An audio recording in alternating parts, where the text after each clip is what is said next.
करना है करो, नहीं करना मत करो। हाँ सर रिवीजन आइए आइए, हम लोग आपको कल डीएनए आरएनए बताए थे, थोड़ा सा हम एक बार और क्रॉस कर लेते हैं क्वेश्चन, उसके बाद जो है कि आपको चलते हैं। चलिए जी सर। बताइएगा कि डीएनए से आरएनए बनना क्या कहलाता था? डीएनए से आरएनए बनना ट्रांसक्रिप्शन। ट्रांसक्रिप्शन। ट्रांसक्रिप्शन। और आरएनए से डीएनए बनना क्या कहलाता था? आरएनए से DNA reverse transcription. Reverse transcription कहलाता था। और आरएनए से प्रोटीन बनना क्या कहलाता था? ट्रांसलेशन। ट्रांसलेशन कहलाता था। और डीएनए से डीएनए बन जाना क्या कहलाता था? रिप्लिकेशन। रिप्लिकेशन। जितना हम आपको 4 क्लास में पढ़ाए, इससे आज का टेस्ट में 3 गो क्वेश्चन खाली सेल चैप्टर से था। 3 गो आपको दिखाया ना सेल से चैप्टर, और तीनों हमारे द्वारा पढ़ाया गया क्वेश्चन जो है कि आपको था। एगो आपको आज डिस्कशन करवा रहे थे एडिनिन गुआनिन साइटोसिन और थाइमिन वाला, 4 गो नाइट्रोजन बेस वाला आया था क्वेश्चन। एगो जी सेल वाला क्वेश्चन आया था, 2 गो क्वेश्चन, एगो और क्वेश्चन था। 3 गो क्वेश्चन जो है कि आज के क्लास से जो है कि आपको, ये 3 दिन के क्लास से जो है कि आपका सेट में जो है कि आपको लड़ा था। ठीक है, आज जो हम लोग का है वो सबसे इंपॉर्टेंट है कोशिका विभाजन। क्या है? कोशिका विभाजन। आइए जरा इसको मिटाते हैं, कोशिका विभाजन के बारे में आपको समझाते हैं। कोशिका सबसे महत्वपूर्ण चैप्टर है, इसको समझना बहुत टफ है। अगर समझ लीजिएगा तो बहुत ही आसान भी है ना। प्रश्न अगर पूछेगा, अगर नहीं समझ रहिएगा तो 100% जो है कि इसका गलती आंसर लगा के आइएगा। 100% कोई नहीं बचा सकता है, भले तुक्का में कहीं सही हो जाए तो हो जाए। आइएगा, हेडिंग लगा लीजिएगा कोशिका विभाजन।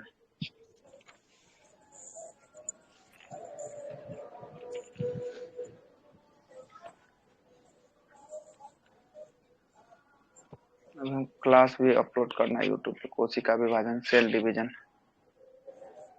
है ना।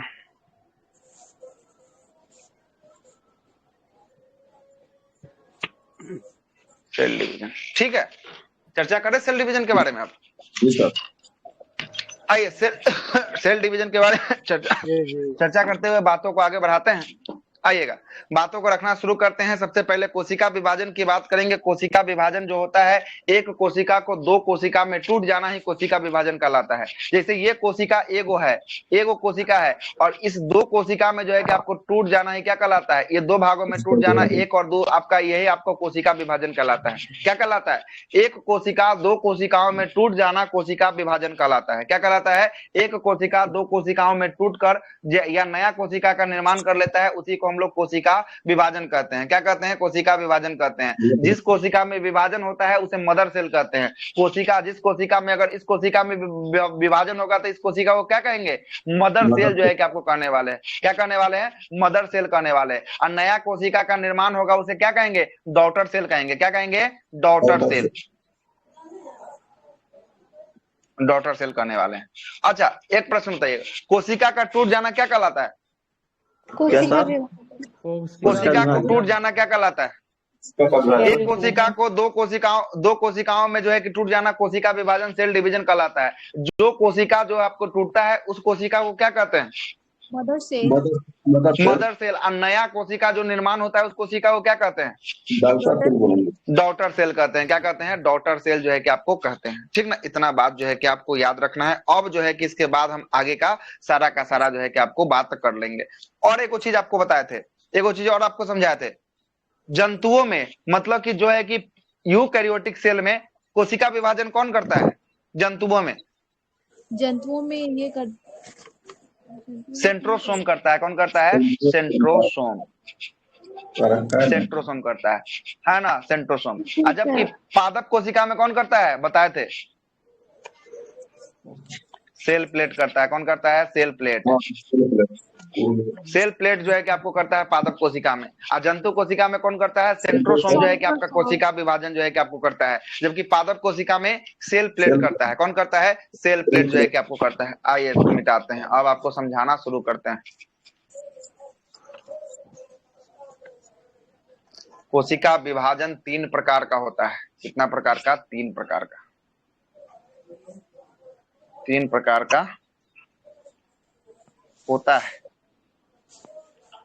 पहला की बात करेंगे, पहला होता है असूत्री विभाजन।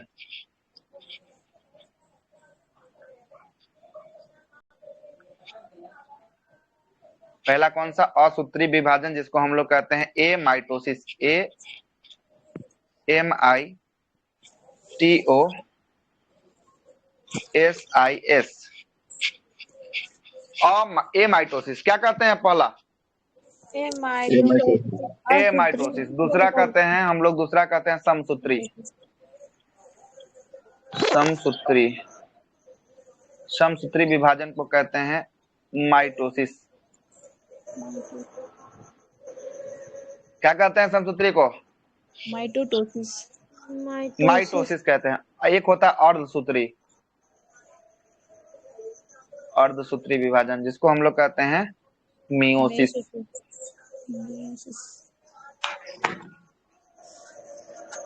मियोसिस कहते हैं। क्या कहते हैं? मियोसिस कहते हैं। कोशिका विभाजन कितने प्रकार का? 3 प्रकार का। 3 प्रकार का। कौन सा कौन सा? असूत्री विभाजन, समसूत्री और अर्धसूत्री। सही है। असूत्री, समसूत्री और अर्धसूत्री जो होता है कोशिका विभाजन जो होता है 3 प्रकार का होता है। एक होता है असूत्री, दूसरा होता है समसूत्री, तीसरा होता है अर्धसूत्री। असूत्री को ए माइटोसिस कहते हैं, समसूत्री को माइटोसिस कहते हैं, अर्धसूत्री को मियोसिस कहते हैं। क्या कहते हैं? मियोसिस जो है कि आपको कहा जाता है। कोई यहाँ तक अगर कोई दिक्कत हो तो बताइए। अभी हम कुछ नहीं बताया, बस इसका खाली बेसिक स्ट्रक्चर तैयार कर दिए। यहाँ तक कोई दिक्कत हो तो बताइए। कोई दिक्कत है यहाँ तक? आगे चलते हैं। अब आइए तीनों को धीरे धीरे करके जो है कि हम लोग देख लेते हैं। आइए तीनों को, जगह खाली किधर है? जिधर खाली रहेगा उधर देखेंगे। इधर खाली। पहला कौन था बताइए, आप ही लोग बताइए, नाम लीजिए पहला का। असूत्री कोशिका विभाजन, ए माइटोसिस। ए माइटोसिस। समसूत्री। पहले इसी को चर्चा कर लेते हैं कि ए माइटोसिस में क्या क्या होगा, नहीं होगा, ये सब के बारे में जो है कि पहले जान लीजिएगा, फिर आएंगे सबके ऊपर चर्चा करेंगे और सारा कुछ बताएंगे। A to Z बात आपको बताने वाले हैं आज, ठीक ना। ये क्लास थोड़ा सा लंबा चलेगा। हो सकता है कि आपका टेस्ट आज 10 बजे रात से चले, पेड ग्रुप वाला जो आपका 9 बजे से चलने वाला था वो 10 बजे से चले, ठीक ना। इस बात को भी याद रखिएगा, ठीक ना। छोड़िए ना, नहीं होगा तो कोई दिक्कत नहीं। और असूत्री विभाजन की बात करेंगे। असूत्री विभाजन जो होता है केवल और केवल कौन सा सेल में होता है? प्रोकैरियोटिक सेल में होता है। कौन सा सेल में होता है? Prokaryotic cell. जब जीवाणु प्रोकैरियोटिक सेल में जाता है ना सर? हाँ, प्रोकैरियोटिक सेल के लिए कितने एस राइबोसोम? 70 या 80? 80 एस। 70 sir, 70 S ribosome. मतलब कहने का मतलब होता है कि जो भी असूत्री कोशिका का विभाजन होता है वो प्रोकैरियोटिक में होता है कि यूकैरियोटिक में होता है? प्रोकैरियोटिक। वो जो होता है आपको प्रोकैरियोटिक में होता है। किसमें होता है? प्रोकैरियोटिक में जो है कि आपको होता है। और ये प्रोकैरियोटिक में होता है तो इसका किसमें किसमें होगा? तो एग्जाम्पल के तौर पे लिख लीजिएगा। एग्जाम्पल के तौर पे आपको जीवाणु, विषाणु एवं सूक्ष्म जीव, जीवाणु, विषाणु, जीवाणु, विषाणु एवं सूक्ष्म जीव पाया जाता है सर। हाँ, सूक्ष्म जीव। हाँ बताइए ना। हाँ, आ रहे हैं, अभी आएंगे। ये जो आपको अमीबा सर? असूत्री विभाजन, हाँ अमीबा भी ले सकते हैं सर एग्जाम्पल ही पहले बता दे। अमीबा भी ले सकते हैं, कोई दिक्कत नहीं है। पहले लिख लीजिए, उसके बाद आपको समझा देंगे। असूत्री विभाजन का करने का मतलब होता है कि प्रोकैरियोटिक सेल। अब प्रोकैरियोटिक सेल हम आपको दिखाए थे, विकसित कोशिका था कि अविकसित कोशिका था? प्रोकैरियोटिक सेल अविकसित कोशिका। तो मतलब कहने का मतलब कि अर्धसूत्री जो विभाजन होता है वो कैसा सेल में होता है? अर्धविकसित कोशिका में होता है।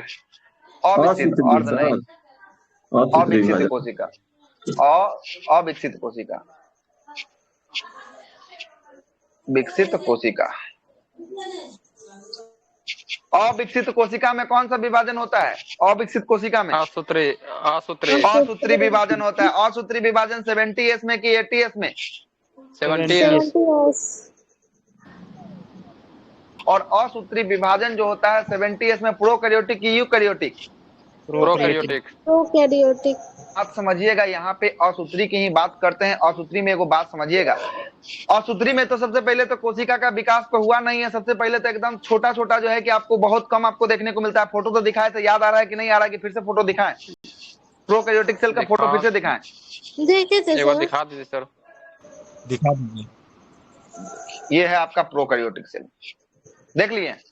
ये आपका प्रोकैरियोटिक सेल है। इसमें देख रहे हैं बहुत कुछ, सारा कुछ का जो है कि इसमें भिन्नता है, इसमें कुछ पाया ही नहीं जा रहा है। तो इसमें जब कुछ पाया ही नहीं जाएगा, किसमें, तो इसमें प्रोकैरियोटिक सेल में जब कुछ पाया ही नहीं जाएगा, देख रहे हैं ना, सेल वाल है, थोड़ा बहुत जो है कि साइटोप्लाज्म है, राइबोसोम है ना, और प्लाज्मा मेम्ब्रेन है, यही सब चीज जो है कि पाया जा रहा है। लेकिन इधर देखिएगा यूकैरियोटिक सेल में कोशिका के सभी अंग जो है कि क्या है, सभी अंग जो है कि आपको विद्यमान है, अंदर से जो है कि आपको सभी अंग जो है कि यहाँ पे दिख रहे हैं कि नहीं दिख रहे हैं, हमको ये बताइए। यूकैरियोटिक में सारा दिख रहा है, लेकिन प्रोकैरियोटिक में कुछ भी दिख रहा है आपको? प्रोकैरियोटिक में कुछ भी नहीं दिख रहा है।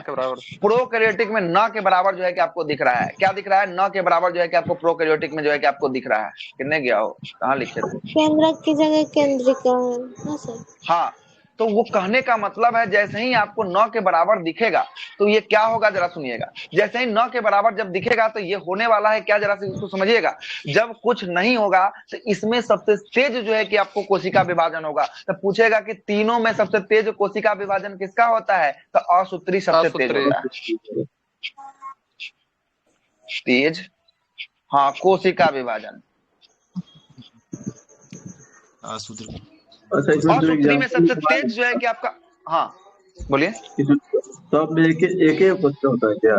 हाँ, एक कोशिका होता है, इसीलिए जो है कि आपको होता है। एक कोशिका से भी मतलब नहीं है, प्रोकैरियोटिक सेल के अंतर्गत जो है कि आता है। इसके अंदर जो कोशिका के सभी अंग विद्यमान जो है कि आपको नहीं रहते हैं, इसलिए ये सब कौन से आएगा, ये असूत्री वाले विभाजन में जो है कि आपको आने वाला है। आ रहा है बात समझ में? असूत्री वाले विभाजन में जो है कि आपको आने वाला है। और ये तेज एकदम होता है, मतलब इसके पास तो कुछ है ही नहीं, इसके पास तो कुछ है ही नहीं, बस इसको क्या करना है, फोटोकॉपी करना है।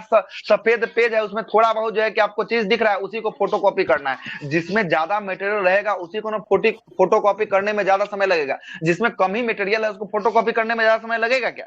नहीं लगेगा। क्या लगेगा? ज्यादा समय जो है कि आपको नहीं लगेगा। इसीलिए जो है कि आपको देखिएगा कोरोना वायरस क्या हुआ, स्प्लिट जो है कि एकदम भयानक रूप से जो है कि आपको हुआ था। क्या हुआ था? कभी ये देखते हैं कि आपको ये म्यूटेंट चल रहा है, कभी जो है कि आपको वो म्यूटेंट चल रहा है। म्यूटेंट कहने का मतलब क्या, ये फोटोकॉपी हो रहा था, इस फोटोकॉपी में कोई अंग जो है कि आपको छूट गया, तो कोई अंग छूट गया, ये फोटोकॉपी हो रहा है। देखिए कभी कभी फोटोकॉपी करवाने जाइएगा ना तो सब कुछ ठीक आएगा, और ऊपर में कोई काला जो है कि धब्बा आ जाएगा, ठीक ना। तो वो नया जो है कि आपको जो म्यूटेंट बदल रहा था, वही जो है कि आपको कौन बदल रहा था, वायरस बदल रहा था। और वायरस में कौन सा विभाजन हो रहा था कोशिका का?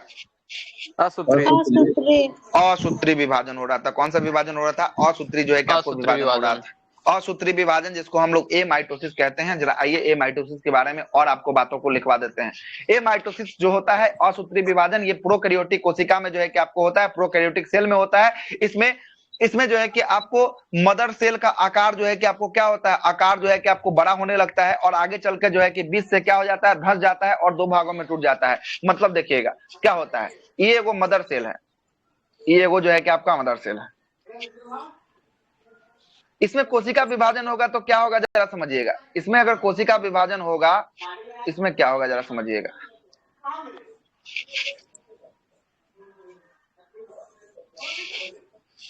ये जो है कि आपको यहाँ तो एक कोशिका है, यहाँ दो में आपको दिख रहा है भाग 1 और भाग 2, और यहाँ से ब्रेक हो जाएगा ना तो ये पार्ट अलग हो जाएगा और ये पार्ट अलग हो जाएगा। यही आपका एक मदर सेल कितने डॉटर सेल का निर्माण कर रहा है? 2 डॉटर सेल। 2 जो है कि आपको डॉटर सेल का जो है कि आपको निर्माण कर रहा है। ये देखिएगा कौन सा था, ए माइटोसिस। दिखाते हैं, आइए। ए माइटोसिस कहाँ गया? ए माइटोसिस, माइटोसिस है, म्यूसिस है, ए माइटोसिस यही है ना, ए माइटोसिस का फिगर। सर जो चीज 2 भाग में बढ़ता है वो अर्धसूत्रीय विभाजन हो गया ना? नहीं, असूत्री।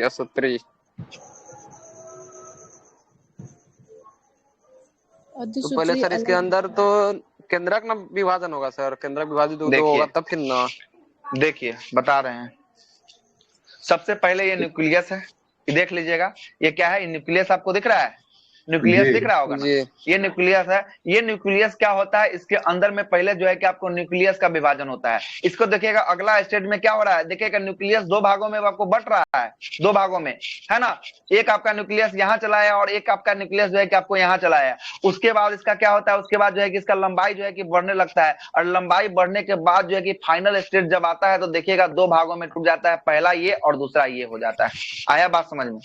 यहाँ पे देखिएगा एक जो है कि आपका मदर सेल है, यहाँ पे कितना है 1 मदर सेल है, मदर सेल है। और यहाँ पे कितने डॉटर सेल का निर्माण कर दिया है? 2 डॉटर सेल का यहाँ पे निर्माण किया है क्या? ये 2 डॉटर सेल का जो है कि आपको निर्माण कर देता है। कौन सा विभाजन में ऐसा होता है? असूत्री विभाजन में। असूत्री विभाजन में जो है कि आपको होता है। किसमें होता है? असूत्री विभाजन में जो है कि ऐसा आपको देखने को ए माइटोसिस में जो है कि आपको ऐसा देखने को मिलता है ना, ए माइटोसिस में। इसमें जो है कि कितना मदर सेल कितने डॉटर सेल में आपको टूट जाता है? 2 डॉटर सेल। एक मदर सेल 2 डॉटर सेल में जो है कि आपको टूटता है। कितने डॉटर सेल में टूटता है? 2 डॉटर सेल। 2 डॉटर सेल में जो है कि आपका टूटता है। पहला यहाँ पे आपको समाप्त हुआ। पहला में कोई झंझट नहीं है। ए माइटोसिस जो है कि आपको प्रोकैरियोटिक कोशिकाओं में होता है ना। इसमें एक मदर सेल 2 डॉटर सेल में जो है कि आपको टूट जाता है। एग्जाम्पल के लिए जो लिखवाए हैं वही जो है कि आपको याद करना है, इसके अलावा कुछ नहीं याद करना है। इसका झंझट समाप्त हो गया। अब जो 2 अब आने वाला है वो बहुत बड़का झमेला खड़ा करने वाला है और उसको समझना बहुत ज्यादा कठिन है। इसमें आपको कोई तेल मेल नहीं था। ये आप समझ लिए कि अभी भी दिक्कत है तो बताइए। अभी दिक्कत नहीं है, आगे चले। अब थोड़ा सा आगे बात बढ़ाएं। अब दूसरा स्टेज पे आए हम लोग। दूसरा विभाजन कौन सा था? दूसरा। चलिए आइए दूसरा समसूत्री कहाँ गया? आइए इसमें अब समसूत्री विभाजित करते हैं। पहला हो गया, दूसरा आइए समसूत्री का विभाजन करते हैं। दूसरा समसूत्री।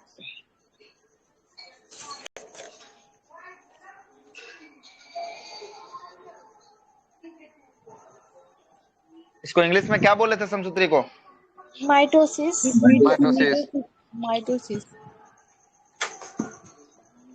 माइटोसिस बोले थे। ये इसमें क्या होता है जरा इसको समझिएगा। ये और तीसरा नंबर का जो होता है अर्धसूत्री होता है। ये और ये दोनों किसमें होता है? हाँ, मियोसिस जो होता है वो दोनों जो है कि हम लोगों में होता है। जीव जंतुओं में जो है कि आपको होने वाला जो है कि आपको है। जीव जंतु पेड़ पौधा में ये सब जो है कि आपको होता है, ये दोनों का दोनों। सबसे पहले हम लोग समसूत्री की बात कर लेते हैं। समसूत्री से क्या होता है जरा समझिएगा। समसूत्री का मतलब होता है समान। सम मतलब कि देखे ना, सम मतलब कि क्या होता है? समान होता है, ठीक ना, समान होता है, ठीक है। सम मतलब क्या होता है? नाम से ही पता चल रहा है। सब मतलब जो है कि आपको समान होता है। मतलब कि जितना टूटेगा, जितना आपके अंदर खराब होगा उतना ही टूट के जो है कि इसका निर्माण होगा। कहने का मतलब है कि जैसे आपका हाथ कट जाता है तो देखते हैं हाथ कटता है, जितना कोशिका आपका नष्ट होता है समसूत्री विभाजन से उतना ही कोशिका आपका फिर से रीजनरेट हो जाता है ना। देखिएगा डॉक्टर ऑपरेशन करता है, जितना कोशिका को काटता है उतना ही कोशिका फिर से बनता है। ऐसा नहीं ना होता कि 200-500 कोशिका एक्स्ट्रा बन जाता है। ऐसा हुआ है क्या कभी? नहीं सर, नहीं होता है, नहीं होता है ऐसा। यही होता है समसूत्री विभाजन जो है कि आपको ये होता है। ये क्या होता है? ये मानव में होता है। और ये मानव में क्या होता है? ये मानव का जो है कि अंगों का निर्माण करता है। आपके शरीर में जो भी अंग का निर्माण हुआ है, अंगों का निर्माण, ये किससे हुआ है? अंगों का निर्माण, अंगों का निर्माण किससे हुआ है? और समसूत्री से हुआ है। किससे हुआ है? समसूत्री से जो है कि आपको हुआ है। आपके अंदर जो है कि समसूत्री विभाजन से अंगों का निर्माण जो है कि आपको हुआ है। या देखिएगा जितना कटेगा उतना ही बनेगा, कटने पर उतना ही बनना। ये किससे हुआ है? ये भी आपका अर्धसूत्री विभाजन से जो है कि आपको हुआ है। किससे हुआ है? अर्धसूत्री विभाजन से जो है कि आपको हुआ है। अंगों का पुनर्निर्माण जो है कि किससे हुआ है? अर्धसूत्री विभाजन से हुआ है। और अर्धसूत्री विभाजन में समसूत्री विभाजन से, ठीक ना, समसूत्री विभाजन से। और समसूत्री विभाजन में कौन सा सेल पाया जाता है? तो सोमेटिक सेल पाया जाता है। कौन सा सेल पाया जाता है? Somatic cell. सोमेटिक कायिक कोशिका। सोमेटिक सेल कायिक कोशिका, जिससे हमारा शरीर का निर्माण हुआ है। इसी में ना सर बोलते हैं कटा फटा जो रिकवर होता है।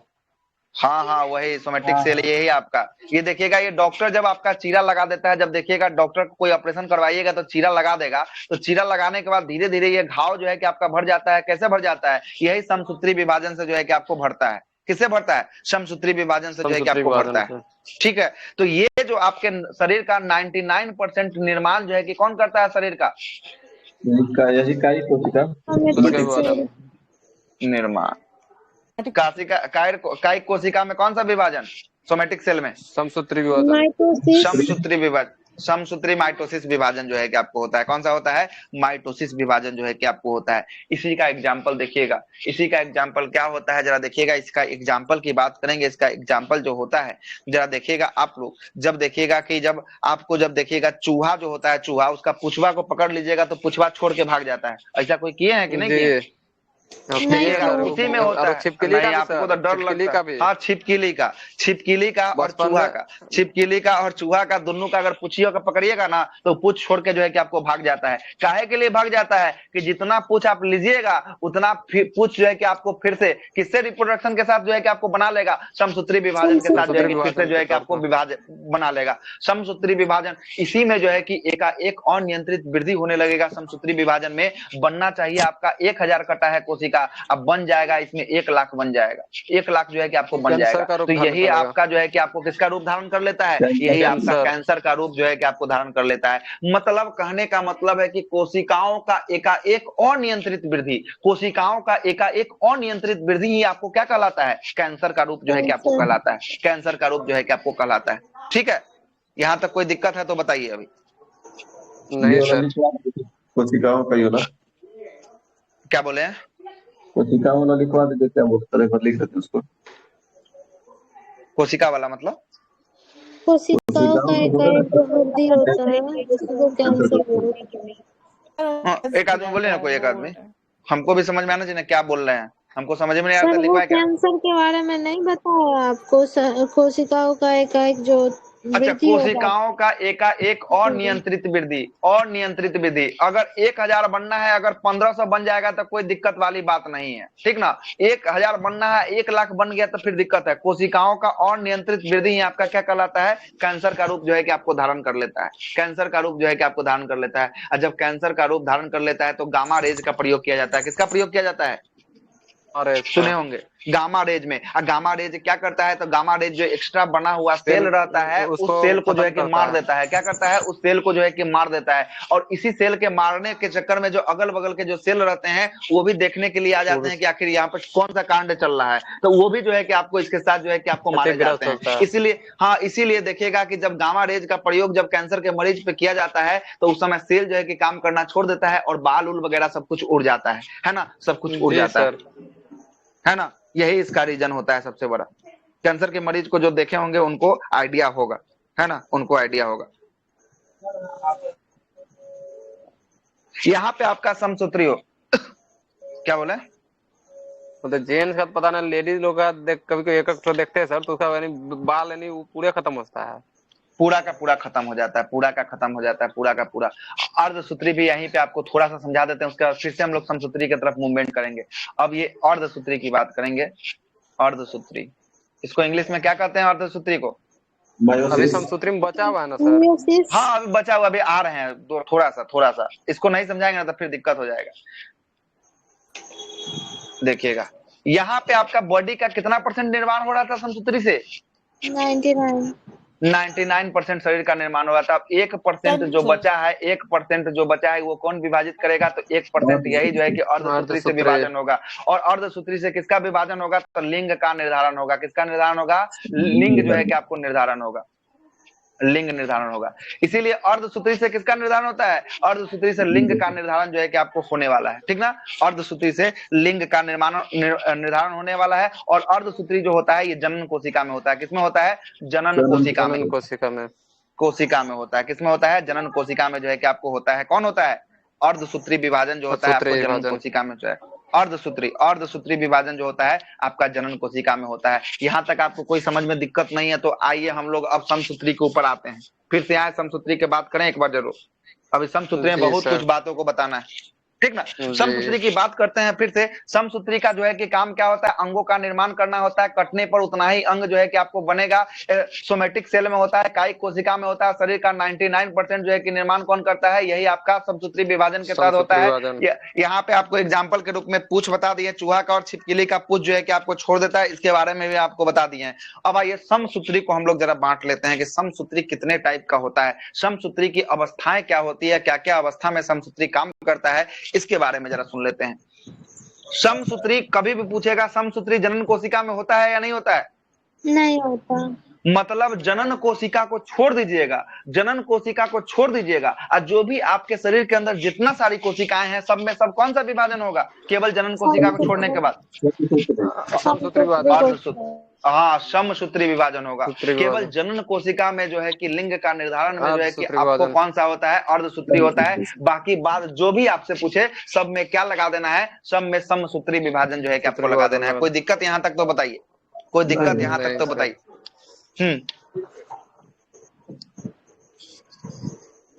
चलिए आगे सुनिएगा। इसमें भी समसूत्री विभाजन की बात करेंगे। समसूत्री विभाजन में जो है कि आपको एक मदर सेल जो है कि आपको कितने डॉटर सेल का निर्माण करती है? इसमें भी 2 डॉटर सेल का जो है कि आपको निर्माण होता है। क्या डॉटर सेल का जो है कि आपको निर्माण होता है? कितने डॉटर सेल का निर्माण होता है? 2 डॉटर सेल का जो है कि आपको निर्माण होता है, ठीक ना? 2 होता है, ठीक ना? लेकिन अर्धसूत्री में बात करेंगे, एक मदर सेल कितना डॉटर सेल का निर्माण करेगी? 4 डॉटर सेल का निर्माण करेगी। कितना? 4 करेगी।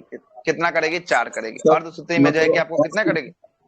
ना सर म्यूसिस अभी चल रहा है, इसको तो बांटना ही है अभी। तो ये बस इतना याद रखिएगा, यही आपसे पूछेगा कि एक मदर सेल 4 डॉटर सेल का निर्माण कौन सा में करती है? समसूत्री, अर्धसूत्री, असूत्री, यही आपसे प्रश्न करेगा, है ना? अर्धसूत्री में। जबकि एक डॉटर सेल जो है, एक मदर सेल 2 डॉटर सेल का निर्माण करती है। कौन कौन में? तो दोनों में करती है, समसूत्री और असूत्री में। समसूत्री और असूत्री दोनों में। असूत्री में भी आपको बताए थे, याद आ रहा है? असूत्री का फोटो दिखाए थे ना? Yes sir. अब आते हैं हम लोग समसूत्री के ऊपर, जरा आते हैं समसूत्री की बात करते हैं। समसूत्री का जो है कि आपको 5 अवस्था होती है। कितना अवस्था होता है समसूत्री का? समसूत्री का 5 अवस्था होता है। आइए 5 अवस्था को हम आपको समझाते हैं कि 5 अवस्था होता क्या क्या है और इसके अंदर क्या क्या होता है, ठीक है? यही सबसे महत्वपूर्ण है। सबसे अधिक जो है कि प्रश्न यहीं से आपको बनते हैं, समसूत्री से ही आपको बनते हैं। पहला अवस्था को कहते हैं, देखिए ऊपर लिख देते हैं, समसूत्री के 5 अवस्था।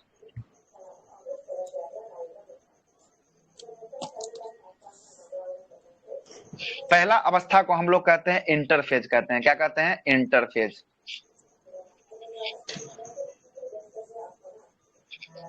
दूसरा अवस्था को हम लोग कहते हैं प्रोफेज।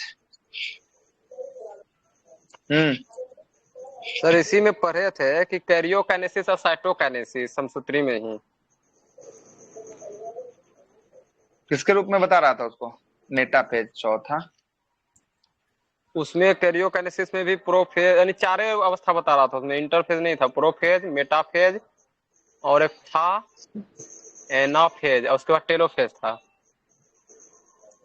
5 हम आपको 5 अवस्था पढ़ाते हैं, 5 हम आपको बताएंगे क्या क्या, ठीक ना? 5 अवस्था आप देख लीजिएगा। सर एक मन में क्वेश्चन आया, पूछे? पूछिए। सर ये सांप का भी, सांप जो कटता है वो जॉइंट हो जाता है ना? क्या सांप जो कटता है? सांप को कहता है काटना नहीं चाहिए, नहीं तो जॉइंट हो जाता है, तो वो भी क्या मतलब ये समसूत्री का एग्जाम्पल होगा?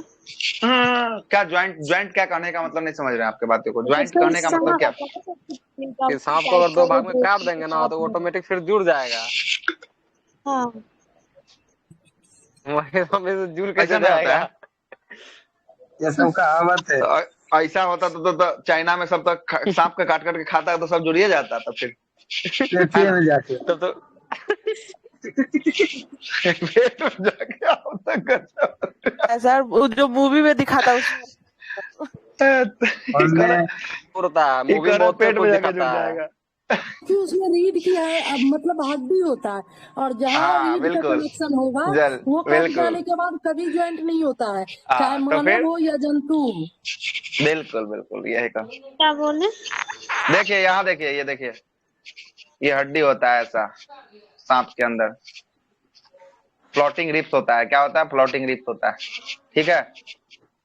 और ये हड्डी को काट दीजिएगा तो हड्डी कौन जोड़ देगा? आप तो त्वचा को ना जोड़ दीजिएगा, आपको जो कोशिका को ना जोड़ दीजिएगा, हड्डी को कौन जोड़ेगा बताइए तो जरा? हड्डी को आप जोड़ दीजिएगा क्या? तो फिर कहाँ से आपको ये ऐसा लग रहा है कि आपको हो जाएगा, है ना? हड्डी को नहीं हो सकता, ठीक है? आगे आइए। तो जुड़ जाएगा ना सर? पूछ कटेगा तो पूछ देखे, पूछ तो बहुत सारे में जुड़ जाता है ना? पूछ तो आपको बहुत सारे में आ जाता है ना? आपको छिपकली का बताए हैं, आपको चूहा का बताए हैं, है ना? ये देखिए छिपकली, आपको देखिए आप छिपकली वाला तो आप देखे होंगे, आपके घर के दीवार पे चलता होगा, तो देखिए किसी किसी का पूछ कटा होता है, कभी कभी कमाड़ी के जो है कि आपको रहता है दरवाजे के अंदर में घुसा हुआ, दरवाजे को खुलेगा उसका पूछ कट जाएगा। एक दो ही जीव है, सुनिए ना सर, एक दो ही जीव है, एक चूहा और एक छिपकली, जिसका ऑटोमेटिक जो है वो पूछ आ सकता। अगर सांप का पूछ काट दिया जाए, अगर उसको जोड़ दिया जाए एनिमल डॉक्टर भी, तब वो जुड़ सकता है, लेकिन खुद ब खुद अगर कट गया तो वो कभी नहीं जुड़ सकता है। अच्छा, रीजनरेशन का जो है कि आपको नहीं है। अच्छा, बोन का मतलब जहाँ से रहता है ना उसमें नहीं आता। बोन वाले में तो बता, जिसमें बोन का कनेक्शन आ जाएगा उसमें नहीं हो पाएगा, ठीक ना। तो बोन वाले के लिए फिर हम लोग भी देखते हैं, जहाँ पे टूटता है, हड्डी टूटता है, तो क्या चीर फाड़ के हड्डी को बनाकर फिर से जोड़ दिया जाता है, तो हम लोग का हड्डियावा तो अंदर में जुड़वे करता है, साथ साथ जो है कि कोशिका भी बाहर से जुड़ता है ना, इस बात को याद रखिएगा। हाँ, छिपकली का पूछ जो कट जाएगा तो नया पूछ मतलब होगा या फिर वो? हाँ, तो नया पूछ रीजनरेशन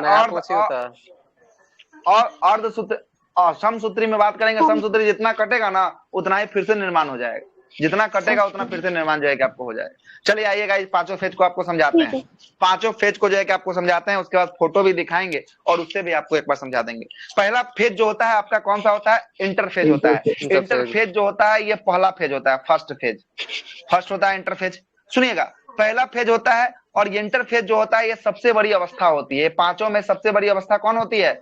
सबसे बड़ी अवस्था, सबसे बड़ी अवस्था जो है कि आपको होती है सबसे बड़ी अवस्था। ये पांचों में सबसे बड़ी अवस्था इंटरफेज होती है। इसमें क्या होता है? तो इसमें जो होता है आपका केंद्रक में डीएनए का जो है कि आपको निर्माण होता है, केंद्रक में डीएनए का निर्माण होता है और क्रोमोसोम को जो है कि आपको अलग कर दिया जाता है। क्या होता है? क्रोमोसोम जो है कि आपको अलग होता है। ये देखे ना, ऐसा जो देखे थे क्रोमोसोम, ऐसा वाला, याद आया कुछ जी? इसको जो है कि आपको दोनों अलग अलग हो जाता है। क्या हो जाता है? ये दोनों अलग अलग हो जाता है। इसमें जो है कि आपको दोनों अलग अलग हो जाता है, केंद्रक से दोनों जो है कि आपको अलग अलग हो जाएगा। किस फेज में अलग होगा? इंटरफेज में जो है कि आपको क्या अलग होगा? तो क्रोमोसोम जो है कि आपको अलग अलग होने लगेंगे, इंटरफेज में होने लगेंगे। क्या होने लगेंगे? क्या लिखे सर इसमें सबसे बड़ी? बोले ना डीएनए के बारे में कुछ इसमें लिखिएगा, इसमें जो है कि आपको लिखिएगा, यह सबसे बड़ी अवस्था होता है, यह पहली अवस्था होता है, यह सबसे बड़ी अवस्था होता है। इसमें डीएनए का निर्माण होता है, इसमें डीएनए का निर्माण होता है तथा क्रोमोसोम अलग हो जाते हैं। क्रोमोसोम जो है कि आपको अलग होते हैं, क्रोमोसोम अलग होते हैं, क्रोमोसोम अलग होते हैं, क्रोमोसोम अलग होते हैं। डीएनए का निर्माण और क्रोमोसोम अलग होते हैं। डीएनए का निर्माण और क्रोमोसोम अलग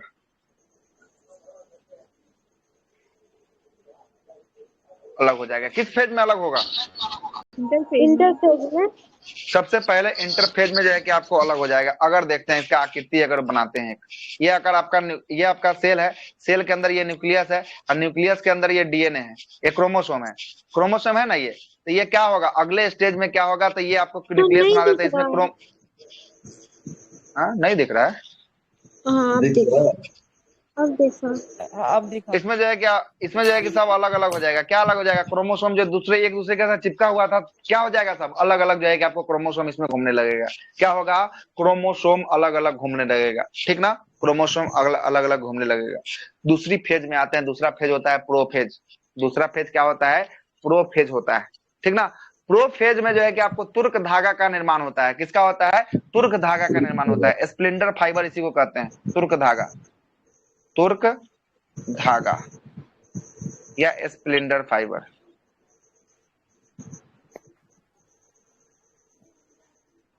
ये जब सुनिएगा, जब ये आपको क्रोमोसोम जब अलग अलग होगा तो ये अलग होगा, इसलिए इसको इसके अंदर से भागे नहीं, इसलिए इसका जो है कि आपको धागा का निर्माण करके जो है कि इसको बांधना की कोशिश करेगा। इसको क्या करेगा? इसको बांधने की कोशिश करेगा। क्या करेगा?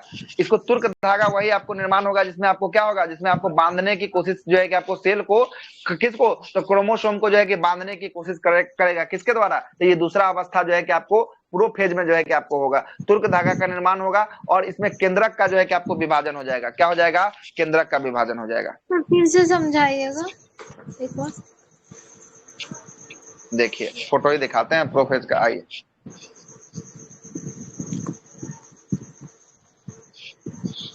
ऊपर दिखा लेते हैं। देखिए दिख रहा है आपको, पहला है ये मदर सेल है, मदर सेल था, है ना, मदर सेल था, मदर सेल है आपको, डीएनए था, ये जो है क्रोमोसोम, क्रोमोसोम क्या हुआ, क्रोमोसोम जो है कि आप अलग हो रहा है, अलग होने के बाद देखिएगा, अलग होने के बाद ये धागा दिख रहा है, धागा आपको दिख रहा है, ये वाला धागा बांध रहा है इसको, दिख रहा है आपको धागा, दिखा कि नहीं, इसमें देखिए ना, और जूम करे क्या, नहीं दिख रहा है सर, इतने में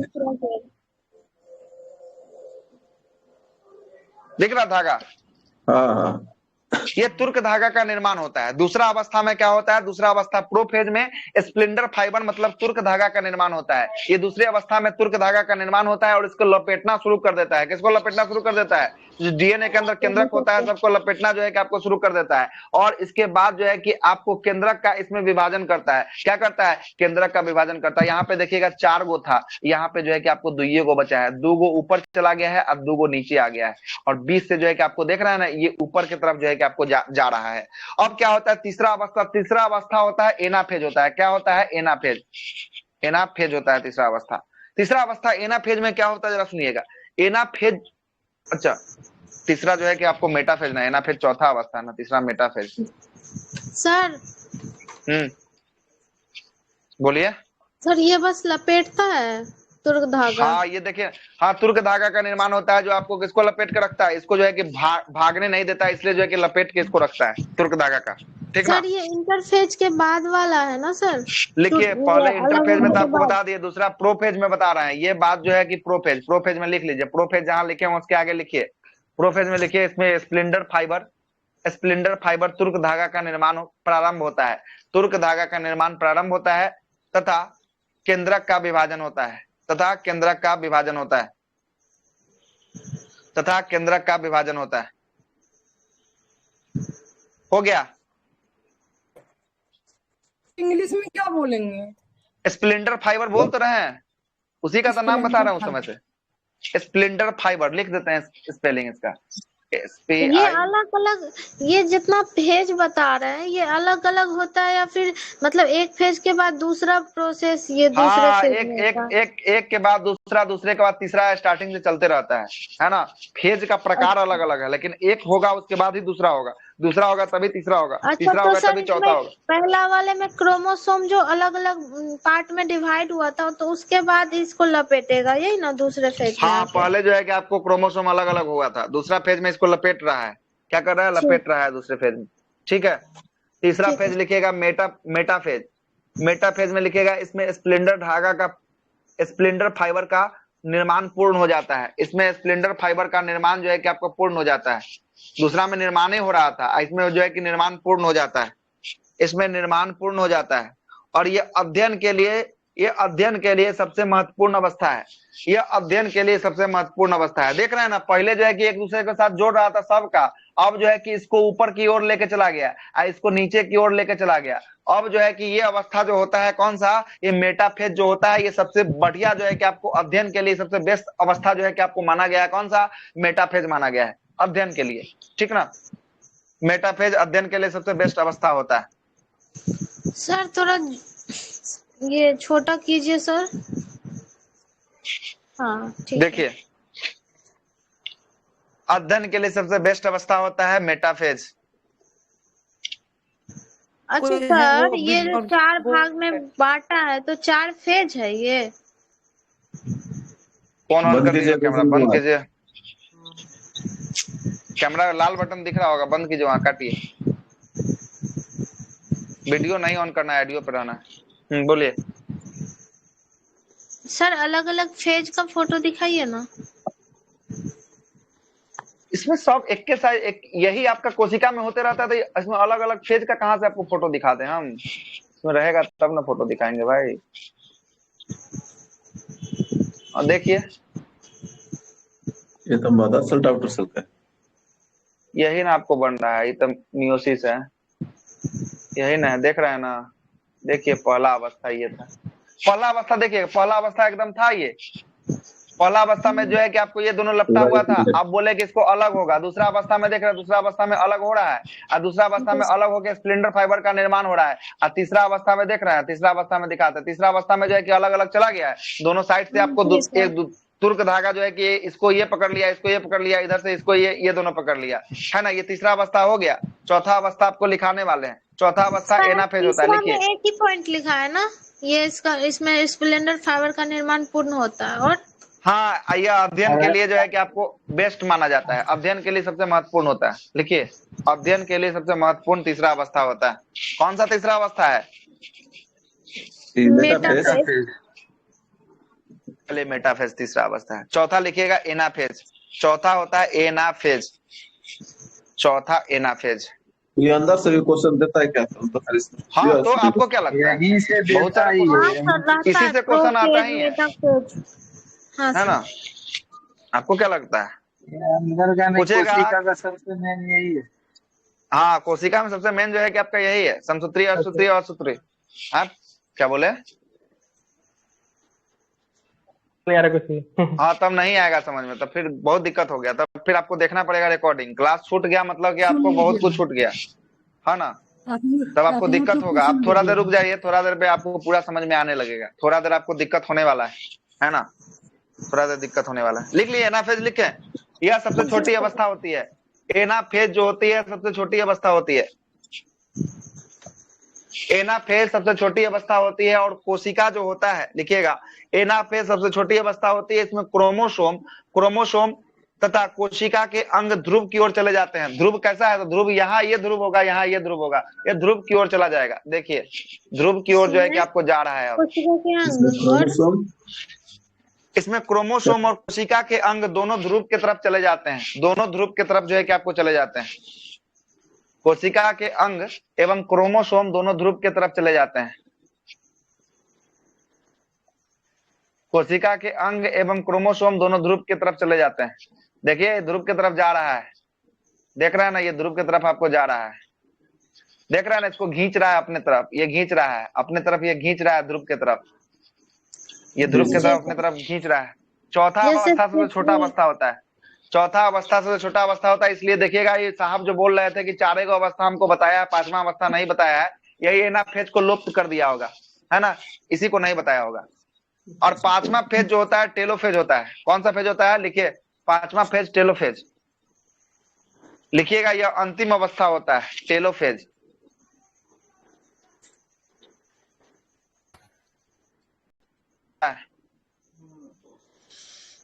यह अंतिम अवस्था होता है। इसमें कोशिका, इसमें जो है कि आपको विभाजन का कार्य पूर्ण हो जाता है। इसमें क्या हो जाता है? विभाजन का कार्य पूर्ण हो जाता है और कोशिका के सभी अंग आ चुके होते हैं। कोशिका के सभी अंग आ चुके होते हैं।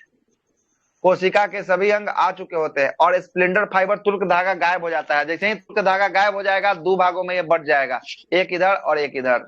देख रहे हैं, कोशिका विभाजन ये हो गया पांचवा में। कोशिका विभाजन ये हो गया पांचवा। कोशिका विभाजन कार्य पूर्ण हो जाता है, उसके बाद आगे लिखिएगा, टेलोफेज में यह अंतिम अवस्था होता है। इसमें कोशिका का कार्य पूर्ण हो जाता है। इसमें कोशिका विभाजन का कार्य पूर्ण हो जाता है और कोशिका के सभी अंग आ चुके होते हैं। कोशिका के सभी अंग आए हुए होते हैं या आ चुके होते हैं और इसमें स्प्लेंडर फाइबर गायब हो जाता है। स्प्लेंडर फाइबर जो तुर्क धागा देख रहे थे अभी तक, इसमें जो है कि आपको गायब हो गया रहता है। इसमें गायब हो गया रहता है। देख रहे हैं, इसमें लास्ट अवस्था में देखिएगा, इसमें जो है कि आपको गायब हुआ रहेगा, है ना, गायब हो गया होगा, गायब हुआ रहता है। और सभी अंग आ जाते हैं। कोशिका के सभी अंग आ चुके होते हैं। कोशिका के सभी अंग आ चुके होते हैं। कोशिका के सभी अंग आ चुके होते हैं और तुर्क धागा गायब हो जाता है और कोशिका विभाजन पूर्ण हो जाता है। यहाँ पे देख रहे हैं ना, यहाँ तक स्प्लेंडर फाइबर आपको दिख रहा है, तुर्क धागा दिख रहा है, लेकिन इस वाले फोटो में ना तुर्क धागा आपको नहीं दिख रहा होगा। इस वाले फोटो में तुर्क धागा दिख रहा है क्या आपको? नहीं दिख रहा होगा, नहीं दिख रहा है। यही आपका पांचों का पांचों अवस्था था जो हम आपको बता दिए। ये पांचों का पांचों अवस्था था जो हम आपको बता चुके हैं। प्रश्न कुछ कर ले पांचों अवस्था से, थोड़ा सा प्रश्न करते हैं, जरा सुनिएगा। क्या जी सर। प्रश्न करते हैं, अध्ययन के लिए सबसे बेस्ट किसको माना गया? अध्ययन के लिए जहां पे आप अध्ययन कर सकते हैं। मेटाफेज। मेटाफेज। सबसे छोटी अवस्था कौन सी है? सबसे छोटी अवस्था एनाफेज। एनाफेज सबसे छोटी अवस्था है। सबसे अंतिम अवस्था कौन सी है? टेलोफेज। टेलोफेज। सबसे बड़ी अवस्था कौन सी है? इंटरफेज। इंटरफेज। तुर्क धागा का निर्माण किसमें प्रारंभ हो जाता है? मेटाफेज। दो फेज में हो जाता है, लेकिन तुर्क धागा का निर्माण पूर्णतः पूर्ण हो जाता है। मेटाफेज। तो है कि आपको समाप्त हो जाता है, रहता ही नहीं है। ये टेलोफेज अंतिम अवस्था। टेलोफेज में एनाफेज तो आपको तो लेके जाता है, ध्रुवों की तरफ लेके जाता है, उस समय तक तो रहता ही है। टेलोफेज में जो है कि आपको गायब हो जाता है। टेलोफेज में गायब हो जाता है ना। अगला बताइएगा, अगला प्रश्न है कि जो कोशिका के सभी अंग जो है कि आ गए होते हैं, वो किस फेज में आ गए होते हैं? टेलोफेज। टेलोफेज में जो है कि आपको आ गए होते हैं। कोशिका के सभी कोशिका जो होता है, क्रोमोसोम जो होता है, ध्रुवों की ओर जा रहे होते हैं, किस फेज में? एनाफेज में। किसमें? एनाफेज में जो है कि आपको जा रहे होते हैं। सही है, एनाफेज में जा रहे होते हैं। अध्ययन के लिए सबसे बेस्ट कौन सा है? मेटाफेज। मेटाफेज। मेटाफेज होता है। स्प्लेंडर फाइबर का निर्माण किसमें होता है? निर्माण प्रोफेज। चलिए, कोशिका का केंद्रक का विभाजन किसमें होता है? केंद्रक का विभाजन प्रोफेज में होता है। किसमें होता है? प्रोफेज में जो है कि आपको होता है। केंद्रक का निर्माण होता है सर, विभाजन क्या होता है? केंद्रक का विभाजन, निर्माण नहीं, विभाजन। विभाजन सर निर्माण, अच्छा विभाजन होता है सर प्रोफेज में। केंद्रक तो ऑलरेडी है इसके अंदर, तो इसका निर्माण दोबारा करवाइएगा कि विभाजन ना होगा? कि निर्माण काहे के लिए होगा? अब ऑलरेडी इसके पास है। सॉरी सर, जल्दी में गलत है। आइए तीसरा पे आते हैं। दूसरा समझ में आ गया सबसे? वो डायग्राम सबके सामने लगा हुआ है सर, वो वाला सामने लगा हुआ है डायग्राम। सर, क्या ब्लू दिखाएंगे वाला इसको? ये लिखिए, इसमें दोनों है, लेकिन इसमें ए माइटोसिस और माइटोसिस दोनों है। अच्छा, ये देखिए, ये वाला आपको हम पढ़ाए हैं माइटोसिस। अब मियोसिस अभी पढ़ाने वाले हैं अभी हम आपको। दिख रहा है? ठीक है। इसमें दो खत्म करते हैं, अभी समय नहीं है, समय नहीं है। हो गया। आगे आइए, अगला आते हैं तीसरा। तीसरा दिखाते हैं हम आपको। अब क्या है तीसरा? कौन सा है बताइए जल्दी। विभाजन। मियोसिस।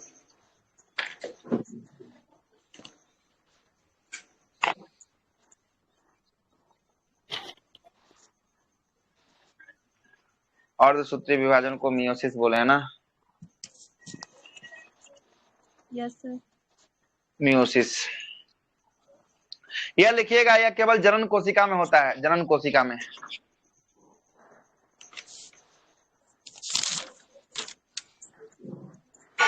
यह केवल जनन कोशिका में होता है।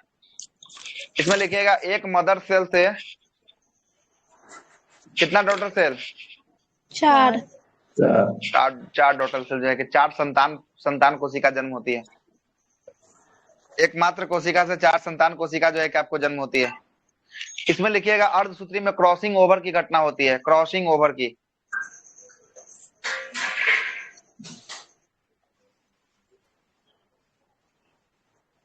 क्रॉसिंग ओवर मतलब समझ रहे हैं ना? क्रॉस करना, एक दूसरे के साथ क्रॉस करवाना, इसी को कहते हैं क्रॉसिंग ओवर की घटना होती है।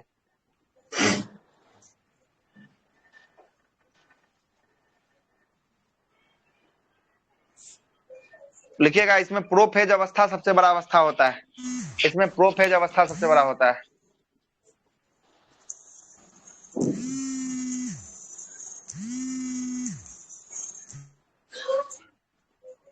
अब क्लास छोड़ दिए होंगे तो दिक्कत होगा फिर।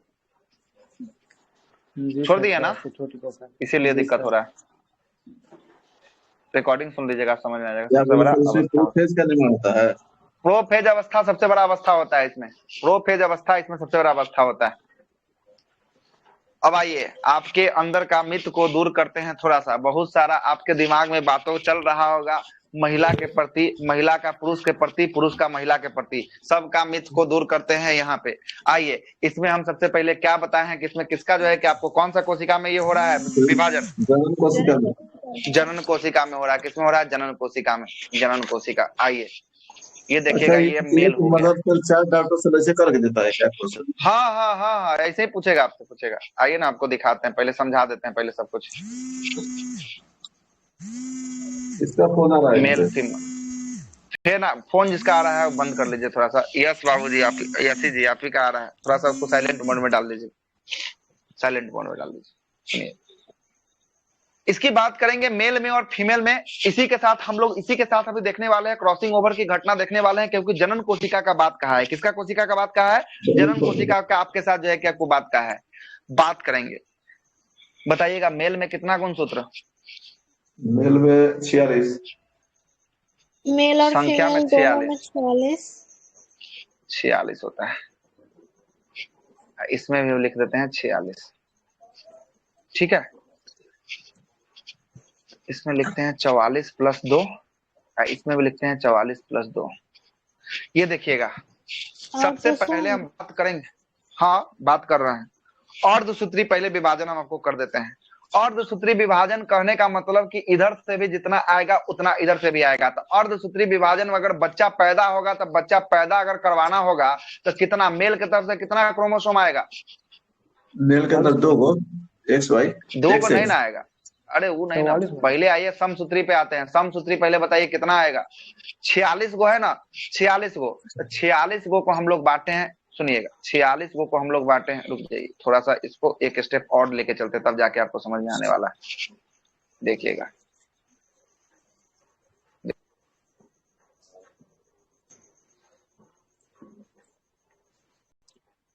44 को कहे हैं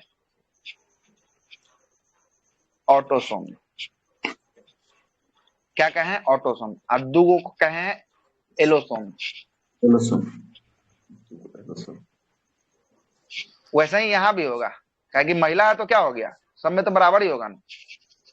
ये भी आपका हो जाएगा 44, कौन सा? ऑटो की एलो? ऑटोसोम। 2 गो आपका हो जाएगा एलोसोम हो जाएगा, ठीक ना। 2 गो क्या हो जाएगा? 2 गो आपका एलोसोम जो है कि आपको होने वाला है, ठीक है। कोई दिक्कत यहाँ तक? नहीं, यहां तक समझिएगा। अब जो पहले करवाते हैं अर्धसूत्री, पहले करवाते हैं समसूत्री विभाजन। समसूत्री विभाजन से हम किसका निर्माण बताए हैं? बॉडी का निर्माण बताए थे ना समसूत्री विभाजन से। तो समसूत्री, हाँ 99% समसूत्री विभाजन से। तो आइए इसके हम विभाजन कर देते हैं। समसूत्री विभाजन दोनों तरफ से आधा आधा लाइएगा। समसूत्री का मतलब कि समान आएगा, आधा आधा आएगा। तो इसमें 44 है तो कितना आ जाएगा? 22 आ जाएगा। इसमें कितना आ जाएगा इधर से, महिला वाला में से? 22 इससे भी 22 आ जाएगा। तो 22 कितना हुआ?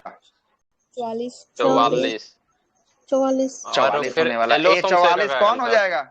हाँ ये 44 कौन है? सुनिए ना, 44 कौन है? ये ऑटोसोम है, ऑटोसोम। ऑटोसोम से किसका निर्माण हो जाएगा? बॉडी का निर्माण, बॉडी का। तो ये आपका बॉडी का निर्माण कर दिया है। किसका निर्माण कर दिया है? बॉडी का निर्माण कर दिया है, बॉडी का। अब सबसे बड़ा कॉन्सेप्ट होगा कि अब ये बच्चा लड़का होगा कि लड़की होगी।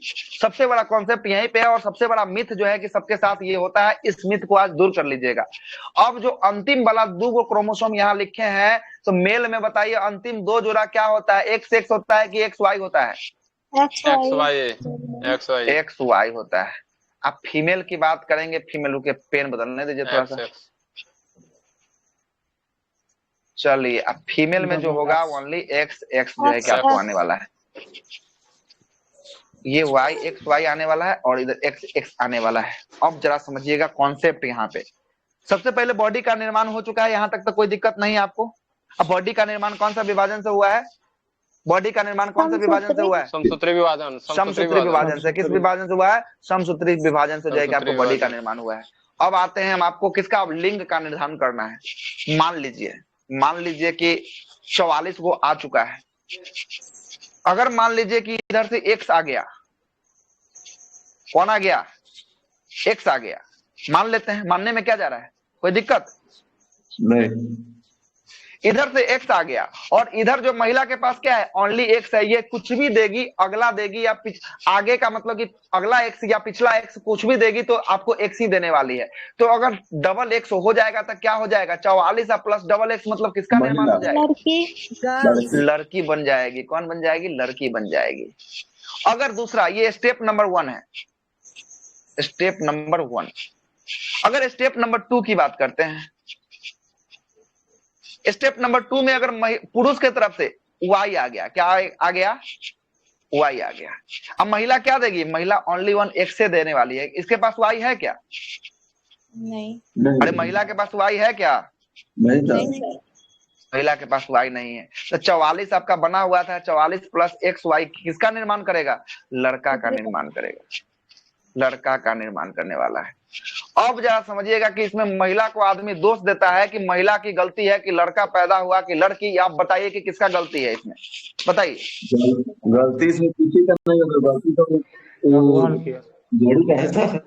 लड़का का गलती नहीं है, मतलब क्या कि बॉयज के क्रोमोजोम्स जो है ना, गर्ल्स या बॉय का निर्धारण होता है, या मतलब गर्भ में कहना चाह रहे हैं कि इसमें न लड़का का गलती है न लड़की का गलती है। लड़की को दोषी जो है कि गांव देहात में आज के डेट में भी ठहरा दिया जाता है कि अगर लड़की पैदा हो रही है तो बोलती है कि ऐसा जो है कि इसका लक्षण है कि खाली लड़की पैदा हो रहा है ना, ये बोला जाता है। ये मुकरने वाली बात नहीं है, ये सब कोई जानता होगा, इसमें कोई कहने वाली बात नहीं है। लेकिन इसका कौन इसके लिए जिम्मेदार, अगर इनडायरेक्टली रूप से देखा जाए तो इसके लिए लड़का ही जिम्मेदार है कि लड़का के पास ही ऐसा है कि एक्स वाई दोनों लड़का के पास है। अगर लड़का का एक्स आएगा, लड़की का भी एक्स, लड़की तो कुछ भी देगी तो एक्स से देने वाली है।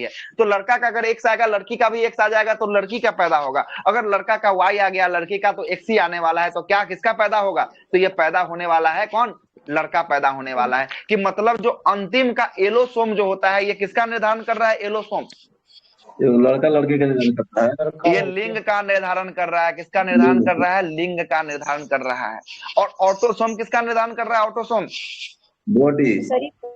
ऑटोसोम जो है कि आपको बॉडी का निर्धारण कर रहा है ना। बॉडी जो है कि लड़का लड़की सबका सेमे बनता है। लड़का का भी 2 हाथ रहता है, लड़की का भी 2 हाथ रहता है, लड़का का भी 2 पैर, लड़की का 2 आंख, मुंह, सब कान, सब कुछ सेम रहता है। खाली लिंग का निर्धारण और जब स्ट्रक्चर होता है तो भगवान थोड़ा सा स्ट्रक्चर को बदल देते हैं। लड़की को थोड़ा सा सुंदर और लड़का को थोड़ा सा जैसे भी बोलिए वो करके जो है कि आपको स्ट्रक्चर के हिसाब से भगवान थोड़ा सा करते हैं। वो भगवान का जो है कि आपको लीला है। और ये भी जो लीला है, ये में ना हम जिम्मेदार है ना आप जिम्मेदार है, इसमें भगवान ही जिम्मेदार है। भगवान जो चाहेंगे वही भेजेंगे। और ना आप जानते हैं कि एक्स जाएगा ना वाई जाएगा, ना लड़की जान रही है। लड़की कुछ भी देगी तो वो एक्स ही देने वाली है ना, एक्स ही देने वाली है। वो वाई उसके पास होता ही नहीं है, इसलिए वाई कभी देगी ही नहीं। तो लड़का और लड़की कैसे पैदा होता है ये आपको पहले पता चल गया कि अभी भी दिक्कत है, ठीक है, जानते थे इससे पहले ये ऐसा कॉन्सेप्ट।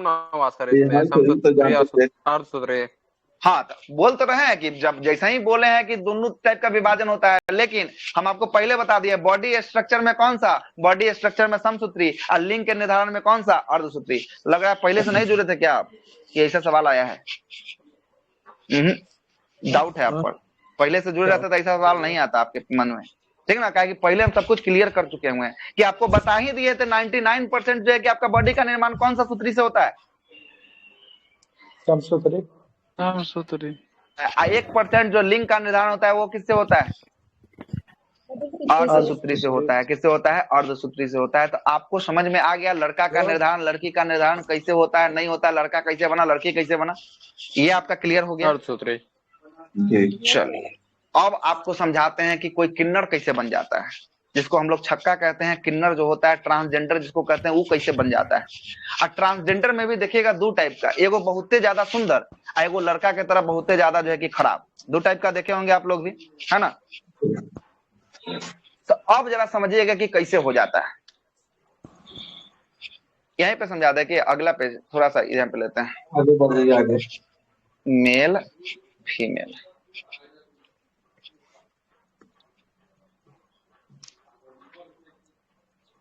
चौवालीस 2, इधर से भी 44 2। चलिए 44 से कितना आएगा, 22 आएगा। इधर से कितना आएगा, 22 आने वाला है। मतलब कि 44 ये हो चुका है। कितना हो चुका है, 44 ये आपका पूरा हो चुका है। अगर समझ लीजिए अगर क्या होगा,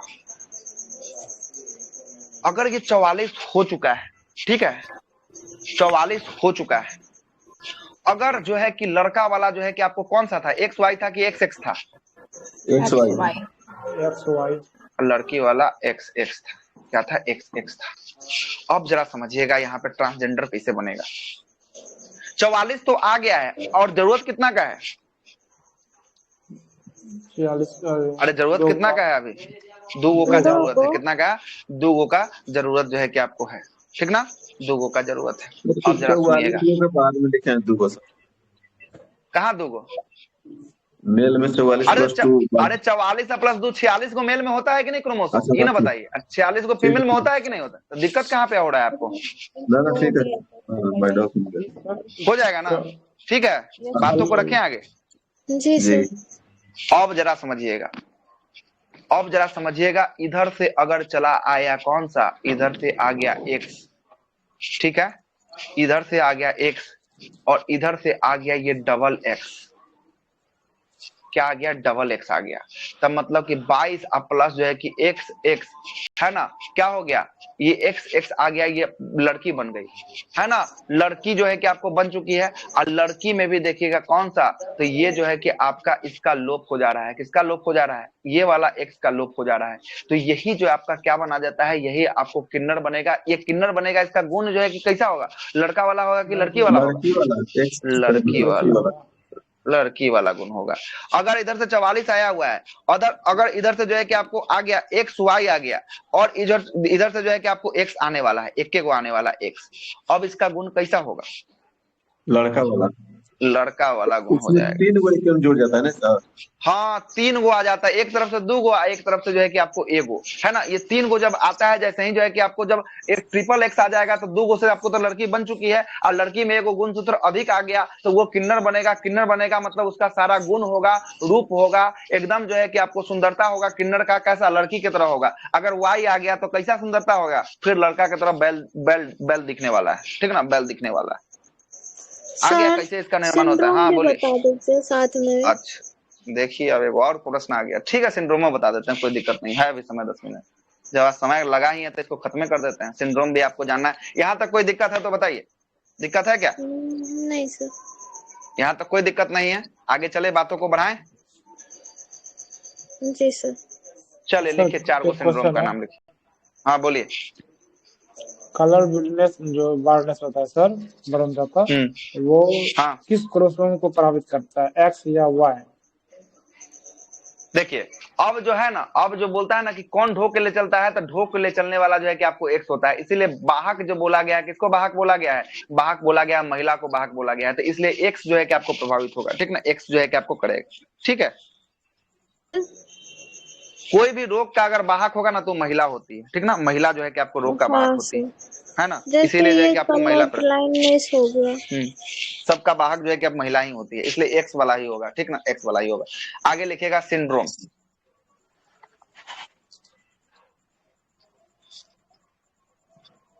सिंड्रोम,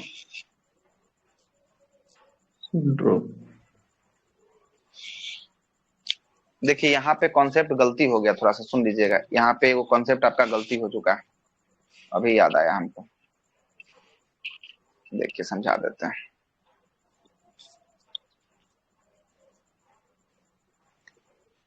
आइए देखिए, यहाँ पे गलती कर दी है हम, खुद गलती कर, अभी जाके याद आ रहा है। नहीं देखने का नतीजा ये सब है कि 44 आपका बन चुका था, 44, ठीक है, 44 बन चुका था। अगर जो है कि अगर सुनिएगा 46 हो जाएगा तो पूरा लिंग हो जाएगा, 46 हो जाएगा तो पूरा लिंग हो जाएगा। अब क्या होता है, इसमें का पेयर जो है कि आपका कोई एक ही पेयर आ पाता है। अगर 44 प्लस एक्स हो गया, 44 प्लस एक्स हो गया, मतलब एक्स वाला फैक्टर अगर आ गया तो इसका गुण कैसा होगा, लड़का का होगा कि लड़की का होगा? 44 प्लस 6 में लड़का नहीं, लड़की। एक्स जो है कि आपको लड़की के साथ होता है, किसके साथ होता है? लड़की के साथ। और 44 प्लस अगर वाई हो गया तो गुण कैसा हो जाएगा? लड़का का गुण हो जाएगा, लड़का का गुण हो जाएगा। वो डबल एक्स वाई वाला कॉन्सेप्ट को काट के ई वाला कॉन्सेप्ट को चढ़ा लीजिएगा अपने पेज पे, ठीक ना, ई वाला कॉन्सेप्ट को चढ़ा लीजिएगा, ठीक है। वो वाला केस को काट लीजिएगा आप लोग, ठीक है, केस को काट लीजिएगा। सिंड्रोम की बात करते हैं। सिंड्रोम गुणसूत्र में आने वाली अनियमितता या कमी के कारण जो आपको अभिलक्षण दिखते हैं उसी को हम लोग सिंड्रोम कहते हैं। गुणसूत्र का बढ़ जाना, गुणसूत्र का घट जाना, यही आपका सिंड्रोम कहलाता है। लेकिन ये जनन अंग को प्रभावित नहीं करता है, ये जनन अंग को कुछ ही जो है कि सिंड्रोम जो है कि प्रभावित करता है। बाकी बात कुछ ऐसा सिंड्रोम होता है जो जनन अंग को प्रभावित नहीं करता है। इसी में हम पहला सिंड्रोम का नाम देखेंगे। पहला सिंड्रोम है टर्नर सिंड्रोम। टर्नर सिंड्रोम,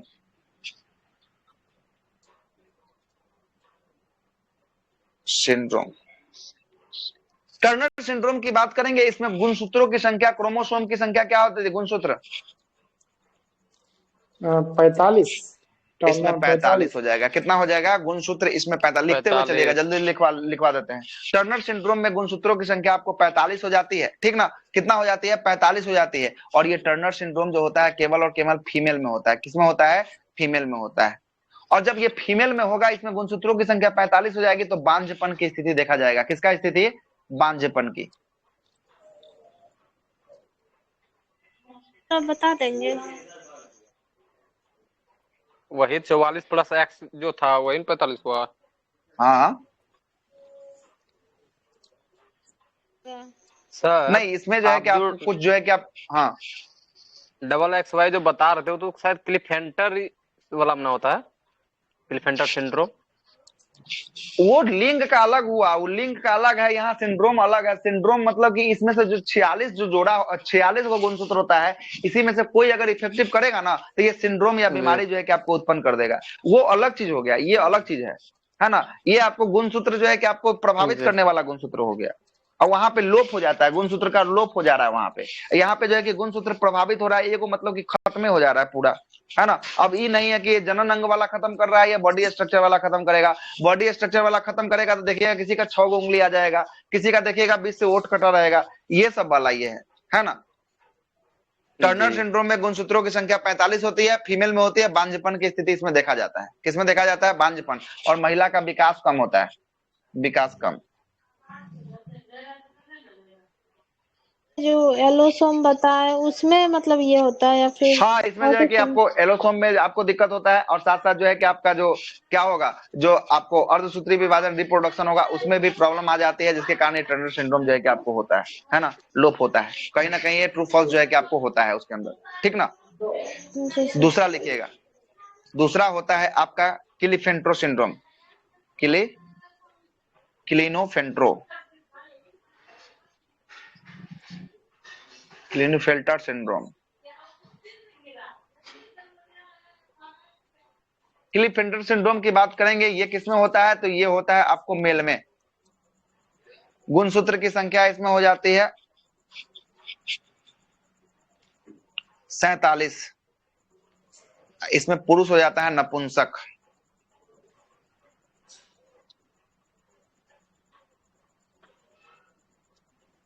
मतलब नपुंसक कहने का मतलब समझ रहे हैं ना? मतलब आपके पास बॉडी का हर एक पार्ट अवेलेबल है, लेकिन आपके अंदर वो रिप्रोडक्शन का जो है कि आपको जनरेशन की क्षमता आपके अंदर नहीं होगा, है ना? नपुंसक जो है कि आप हो जाएंगे। आपके अंदर बॉडी का सारा पार्ट अवेलेबल होगा, लेकिन आप जो है कि बांझपन की स्थिति को देखा जाएगा। आप जो है कि बच्चा को जो है कि एडॉप्ट नहीं कर सकते हैं, है ना? अधिकता के कारण बस। हाँ, ये क्रोमोसोम अधिकता और कमी के कारण ये सिंड्रोम जो है कि आपको होता है, ठीक ना? यही आपको समझना है। टर्नर में कितना हो जाएगा? टर्नर में 45 हो जाएगा, क्लिफेंट्रो में 47 हो जाएगा। क्लिफेंट्रो में 47 हो जाएगा। आगे लिखिएगा। हाँ, अभी आ रहे हैं, अभी तो आ ही रहे हैं, तो अभी बता ही तो रहे हैं, अभी खत्म कहाँ किए? Down syndrome. Down syndrome, down syndrome की बात करेंगे। ये मेल और फीमेल दोनों में, मेल और फीमेल दोनों में गुणसूत्र 47, गुणसूत्र 47 हो जाता है। इसमें शरीर बेडौल हो जाता है। बेडौल कहने का मतलब समझ रहे हैं? कुछ ज्यादा ही मोटा हो गया, कुछ ज्यादा ही पतला हो गया, कुछ ज्यादा ही हाइट हो गया। बेडौल मतलब कि उटपटांगे शरीर हो जाना, ठीक ना? वो शरीर हो जाता है बेडौल। और 20 से ओठ लिप जो है कि आपको, लिप जो है कि आपको कट जाता है। 20 से ये लिप जो है कि आपको कट जाता है है ना। लिप जो है कि ओठ जो है कि क्या बोलते हैं, जीभ नहीं सुनिएगा, ये नहीं कटता है, अगले वाला में कटेगा। ये जो होता है ना, ये जो होता है लिप, जीभ और जो है कि आपको ओठ, लिप और ओठ, ओठ क्या हो जाता है, मोटा हो जाता है, मोटा हो जाता है और मंद बुद्धि व्यक्ति हो जाता है। लिप लिप, मतलब ओठ मतलब लिप, हाँ टंग, ओठ मतलब, अच्छा था, दोनों लिख ही दिए हैं, वही बात लिख दिए, टंग होगा ना, जीव मोटा, जीव होगा, हाँ तो जीव किसको कर लीजिए, जीव है ना, जीव हो जाएगा। मनुष्य का मन बुद्धि हो जाता है, मंद बुद्धि हो जाता है, और ऐसे मनुष्य के मंगोलियाइड प्रजाति के मनुष्य कहते हैं। पूछता है मंगोलियाइड प्रजाति के मनुष्य किस सिंड्रोम के कारण होते हैं? मंगोलियाइड प्रजाति के मनुष्य किस सिंड्रोम के कारण होते हैं? डाउन सिंड्रोम के कारण होते हैं। किसके कारण होते हैं? डाउन सिंड्रोम के कारण जो है कि आपको होते हैं। होता है सर? मंगोलिया वाला देख लीजिएगा आदमी कैसा होता है, छोट छोट होता है, ओट उठ जाए कि इसका मोटा होता है। अच्छा, है ना। आगे लिखिएगा चौथा पटाऊ सिंड्रोम। सर इसमें मतलब शायद ये 21वें गुणसूत्र हो जाता है ना, त्रिगुणी ऐसे करके टाउन में। इसमें होगा, अगला वाला जो आएंगे ना उसमें जो है कि आपको जो है कि आपको 13वें गुणसूत्र को प्रभावित करता है, इसमें 21वें गुणसूत्र को प्रभावित करता है, 21वां नंबर का डाउन में ना सर? हाँ, गुणसूत्र प्रभावित, प्रभावित। अब लिखिएगा अंतिम है पटाऊ। मंगोलियाई के बाद क्या लिख पाए सर? मंगोलियाई के बाद 21वां गुणसूत्र, 21वां नंबर का जोड़ा होता है ना, उसको प्रभावित करता है।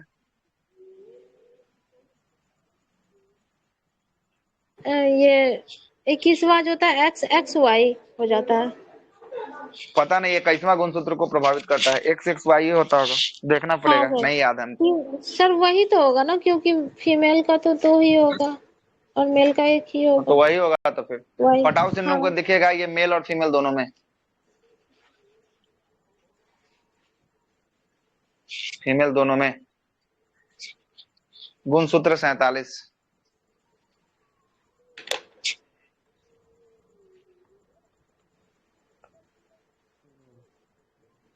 मंद बुद्धि, मनुष्य जो कैसा हो जाएगा, मंद बुद्धि हो जाएगा, मंद बुद्धि हो जाएगा, और ऊपर का ओठ कट जाएगा, ऊपर का ओठ कटा हुआ। ऐसा देखे हैं लोग को, ऊपर का ओठ एकदम बीचों बीच भाग से कटा हुआ। जी सर।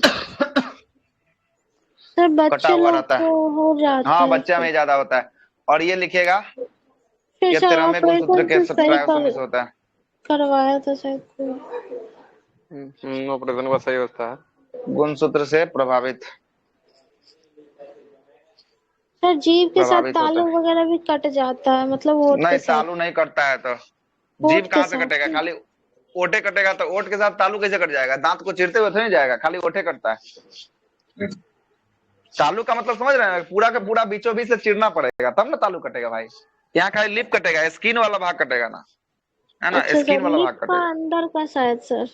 हाँ ये लिप का पूरा बीचों बीच से जो है कि आपको 2 भागों में। लिप कैसे बनाए हमको, अरे हमको नहीं आता बनाने, इसको जो है कि बीचों बीच से काट दीजिए। ठीक, समझ गए। ठीक, इसको बीचों बीच से जो है कि आप काट दीजिए। ठीक है, यही आपका कटर रहता है। वो तो डाउन में ना ये था। 13 में, हाँ पटाऊ, पटाऊ में ये सब पटाऊ का चल रहा सर है तो बात। तीन जो सिंड्रोम होगा उसमें तीनों में 47, बस एक टर्नर हाँ में 3 को 45। 47, केवल और केवल आपको ये को याद रखना है, टर्नर इसमें 45, बाकी सब में 47। टर्नर होता है महिला में होता है, महिला में बांझपन की स्थिति देखने को मिलता है। क्लिफेंट्रो 47 होता है, मेल में होता है, इसमें नपुंसक की स्थिति देखने को मिलता है। और एक हो गया पटाऊ हो गया, एक हो गया आपको डाउन्स हो गया। डाउन्स में जो है कि आपको मेल और फीमेल दोनों में होता है, 47 होता है, शरीर बेडौल होता है, आदमी मंदबुद्धि हो जाता है, ओठ मोटा, जीभ मोटा हो जाता है, और ऐसे लोगों को मंगोलियाइड प्रजाति के लोग कहते हैं। और इसके 21वें नंबर के ट्रायोसोमी इसको प्रभावित करता है। और अगला पटाऊ हो गया, पटाऊ मेल और फीमेल दोनों में होता है, गुणसूत्र की संख्या 47 हो जाती है, आदमी मंदबुद्धि हो जाता है, ऊपर का ओठ जो है कि आपको कटा होता है, 13वें नंबर गुणसूत्र को प्रभावित करता है। हो गया पूरा का पूरा, यहाँ भी समाप्त। हाँ बिल्कुल यही सब। हाँ गुणसूत्र का कितना बार क्वेश्चन आया हुआ है। द एंड हो गया चैप्टर का, एंड हो गया चैप्टर का, किसका, सेल का। ये इन किसका दोनों में डिफरेंस? एक सिंड्रोम और एक उसमें जो इससे पहले पढ़े थे सर। सिंड्रोम, दोनों से सिंड्रोम है, इसमें अंतर क्या है? सब में तो सिंड्रोम है ना। सर दोनों वो में तो जो सिंड्रोम है। बताए थे अंतर क्या है वो सुनिए, जो हो अंतर है जाता है। डाउन्स में जो आपको अंतर है, ये अंतर क्या है सुनिएगा। इसमें शरीर बेडौल हो जाता है, उटपटांगे शरीर जो है कि आपको होने वाला है, ठीक ना। शरीर बेडौल हो जाता है और जो है कि आपको जीभ और ओठ जो है कि आपका मोटा हो जाता है, कटता नहीं है, मोटा हो जाता है। उसके बाद आदमी मंदबुद्धि हो जाता है और ऐसे व्यक्ति को मंगोलियाइट प्रजाति के लोग व्यक्ति के नाम से जो है कि आपको जानते हैं। बस इतना ही, तो ये सारा बात तो लिखिए दिए है इसमें। जीभ और सर ओठ वो जो है कि आपको मोटा हो जाता है। हाँ, ये तो लिखी नहीं है सर, वो जो मतलब इससे पहले जो बताए थे ना, लिंग का निर्धारण जो होता है एलोसोम वाला सर, वो तो अर्धसूत्री उसमें भी विभाजन तो का है। वो भी सर वो बोले आप मतलब सिर्फ एलोसोम के वजह से हो जाता है, मतलब गुणसूत्र के वजह से, और इसमें रोग हो गया ये सिंड्रोम। हाँ, ये तो रोग हो ही गया, तो इसमें तो रोग हो गया। और वहां पे जो आपको लोपे हो गया है पूरा तरीका से। वहां पे जो है कि आपको किन्नर वाला कॉन्सेप्ट भी आपको समझाई दिया, पूरा लोपे हो जा रहा था। और आपका बच्चा कैसे सर पैदा तो हो रहा था इसमें उसका भी भी कॉन्सेप्ट। किन्नर ही हो गया ना एक तरह से सर। कैसे किन्नर हो जाएगा? इसमें गुण सूत्र, नहीं नहीं इसमें नहीं नहीं। सारे चीज जो है कि इसमें जनन जनन फैक्टर वाला जो है कि आपको दोनों आएगा, एक्स एक्स भी आएगा और एक्स वाई भी आएगा। बस इसमें जो है कि आप रिप्रोडक्शन नहीं कर सकते हैं दोनों में, है ना। दोनों रिप्रोडक्शन, जी इसमें महिला सर। का होगा तो महिला जो है कि ऐस- बांझपन की स्थिति, महिला को जो है कि आपको बच्चा जो है कि आपको नहीं धारण हो सकता है गर्भ में। और पुरुष का जो है कि आपको नपुंसक, ये कितना भी कुछ करेगा ये जो है कि आपको नपुंसक ही रहेगा। ये जो है कि आपको नहीं हो सकता है फर्टिलाइजेशन, इसके जो है कि स्पर्म से फर्टिलाइजेशन नहीं हो सकता है, ठीक ना। आया बात समझ में? ये चीज का दोनों में जी अंतर सर। होता है ना।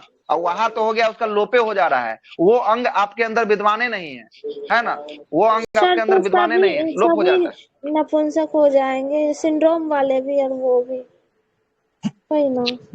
वो अलग कॉन्सेप्ट हो गया, वो अलग ही चीज हो गया। इसमें लिंग होने के बाद भी नपुंसक है, उसमें लिंगे नहीं होगा तो नपुंसक काहे नहीं होइएगा? नहीं जी समझ रहे सर। कॉन्सेप्ट को। उसमें हाँ लिंग ही सर। नहीं होगा, इसमें लिंग होने के बाद भी आप नपुंसक हो जाइएगा। यहाँ पे ये कॉन्सेप्ट है, ठीक है। ठीक, जी सर।